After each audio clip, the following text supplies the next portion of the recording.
You know how people are obsessed with star signs or even Myers Briggs personality types? Well, I started noticing that skincare users have personalities too. Like if you actually pay attention to conversations, whether it's forums or in my case DMs and comments on Instagram, you'll notice that personality patterns kind of present themselves. And so I've come up with a list of 12 different archetypes that I think describes nearly all skincare users. Please do let me know in the comments if you feel like I've missed any particular personality type. Worth noting, of course, is that some of us are on the cusp of a couple of different archetypes, and archetypes do evolve over time. So who you might have been 10 years ago is not who you are now, and probably not who you'll be in the future.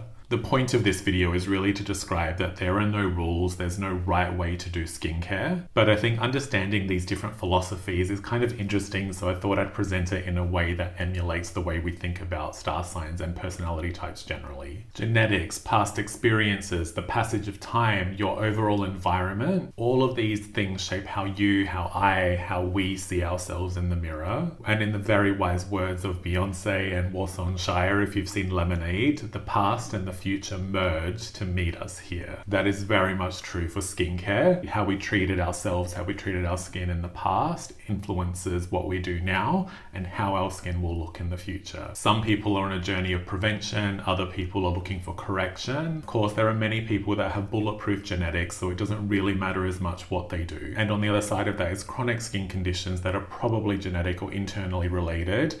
That changes the whole scope of things as well. So to repeat again, there's simply no right way of doing skincare. There are no universal rules. Science is in everything, but your history is different, your priorities are different, your reality is different, and all of that comes together to form one of these 12 personality types. So let's break down the archetypes individually, and let me know in the comments if you feel like you fit one of these. Archetype 1, the Essentialist. This is the person that believes in the bare minimum or doesn't even believe in it, it's just what they do. It's almost like skincare is invisible in their life. The upside is that they can skip entire routines, probably get away with using bar soap, and they generally have pretty good skin, even with bare minimum effort. That could be because their skin genetics are just really solid, or some people simply don't care about vanity at all and they're more focused on other things, so it doesn't really even form part of their view in life. Maybe hobbies take priority instead of a pimple. The downside of this is that sometimes the Essentialist is so unfocused on skin that they also skip really important steps like sun care or sunscreen, and skipping sunscreen will eventually catch up with most people. Genetics can ultimately only do so much. You might consider yourself the Essentialist if you've literally washed your face with hand soap and been totally fine. The next archetype is the Minimalist. Cleanse, moisturize, and sunscreen, that's the routine. That's it. The upside of this is that the minimalist has the basics done right. They're very unlikely to be swayed by marketing. Sunscreen is usually a non-negotiable, although some minimalists will only use sunscreen during the summer. Routines are simple, reliable, and works for them. The downside of the minimalist archetype is sometimes they can be so set in a simple routine, they can maybe miss signs of environmental damage until it's a little bit too late. You might resonate with the minimalist archetype if you've used the same 3 products for the last 5 years and you have no interest in changing them. The next archetype is called the routinier. The routinier is like the 3-step archetype, or the person that's been doing a routine forever. They're comfortable with serums, comfortable with layering, and they often use actives like vitamin C and retinoids. The upside of the routinier is that skincare is part of daily life. They understand skincare steps, they often trust or have a relationship with heritage brands. A lot of routiniers sort of started using skincare in the 90s, early 2000s, and they're overall doing really well with a good understanding and scope. And I would say the routinier was the most advanced type of a skincare archetype before the advent of social media. The downside of the routinier is that sometimes they can get confused by marketing or sort of spellbound by marketing. Sometimes the routinier doesn't always know why they're using each individual product. They just kind of know they're supposed to. You might be this if you use a cleanser, toner, serum, moisturizer, and you've probably been known to read Vogue Cosmopolitan over the time that you've been using skincare. Archetype 4 is the Skinthusiast, and I would probably put myself in this archetype. We are obsessed with ingredients and concentration, textures, packaging, all of everything that goes into product design. The upside is that the Skinthusiast reads an inky list like a novel. They're generally very willing to experiment across brands. Skincare is about curiosity, it's about ritual, and just composition and product design overall. The downside of the Skinthusiast is that they can be prone to overthinking and nitpicking, sometimes even judging products before trying them, or almost like a self-appointed expertise. They're sometimes more obsessed with understanding and trialing products rather than being driven by results. You might be a skinthusiast if you know what phenoxyethanol is and you have opinions about it. The next archetype is the Trendseeker. The Trendseeker lives for the algorithm. TikTok made me buy it, that's the whole vibe. The upside of this is that skincare is positioned as being fun. It's joyful and social, vibrant textures, colourful packaging, trending ingredients, they're here for all of it. The downside of this is that often skin health takes a backseat to content. Social media filters often show up as results, and these results of course aren't real. The Trendseeker is probably shopping on Amazon, TikTok Shop and Temu, unless of course Sephora is sponsoring a post that week. You might be a Trendseeker if you own a product specifically because you saw it on social media and for the aesthetic vibes, or not because it even suits your skin. The next archetype is the Stylist. The Stylist treats skincare as a lifestyle. Heritage brands, beautiful packaging, fragrance, rituals and gestures. All of the above matters just as much as results. The upside of this is that the Stylist often uses skincare products that represents their overall personality. It actually represents their taste and identity. Skincare is positioned as an experience, not just a chore, and how it looks on a shelf or bathroom counter is very important. The downside of the Stylist is sometimes there's an assumption that expensive equals better, and we know that that's not always true. You might be a Stylist if you prefer to use French face creams that have a really pleasant, garden-like smell, rather than focusing on clinically backed ingredients in boring packaging. Alright, let's pause for a second. We've gone through a handful of archetypes. Have you found your archetype yet? Let me know in the comments after the video and let's keep going with the rest of the list. Also, please don't forget to like and subscribe. It's hard to grow on YouTube these days and I'd love to have you. Next archetype is the Naturalist. This archetype loves plant extracts, oils and ingredients with a story. They might even be DIY or by small batch handmade product. The upside is that there is a beautiful connection to nature there. The ritual of using products feels more meaningful and like there's an intentional connection to the botanical world. The downside is that this is one of the archetypes that is most prone to misinformation. For example, clean beauty fear-mongering, and they can also fall into a loop of demonizing ingredients without understanding toxicology or regulation.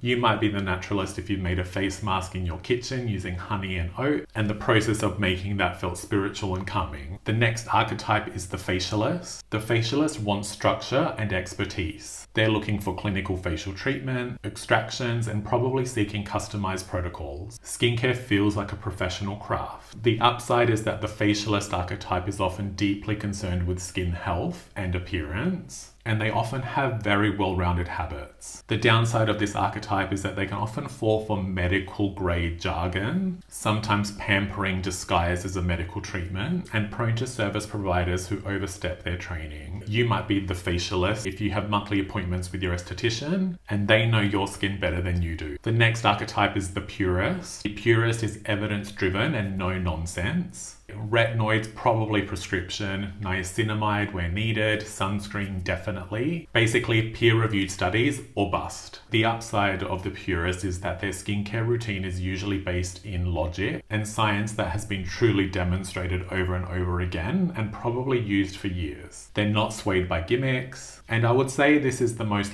correct version of a skincare routine. The downside of the Purist is that they can sometimes be rigid and even a little bit judgmental, often dismissive of anything new or novel, even if there's potential for the newness to be credible. You might be the Purist if you've ever said, "Show me the studies," in response to a comment. The next archetype is the Interventionist. The Interventionist simply doesn't mess around. Lasers, injectable surgery, that's the lane. They usually want drastic results and they want them right now. The upside of the Interventionist is speed and impact with no fluff. They know what they want and they'll probably get it, but they are also open to using well-studied ingredients similar to the Purist. These ingredients, they were probably there more to complement or supplement other procedures. The downside of this is that there are of course real risks with more invasive protocol. There's a lot of ongoing maintenance, high costs involved, and they can get trapped in this cycle of always wanting more, and that can maybe lead to some psychological downsides. You might be the interventionist if topicals feel like a waste of time, and you're always looking up the next procedure on social media. The next archetype is the problem solver. They often have a simple baseline routine. It can sometimes be irregular and sometimes nothing at all, but when an event is coming up, when there's a breakout, when there's a sunburn, the problem solver activates. The upside of the problem solver is that they know how to troubleshoot and often react effectively when needed. The downside of this is that they're often reactive instead of being proactive. Patterns get missed,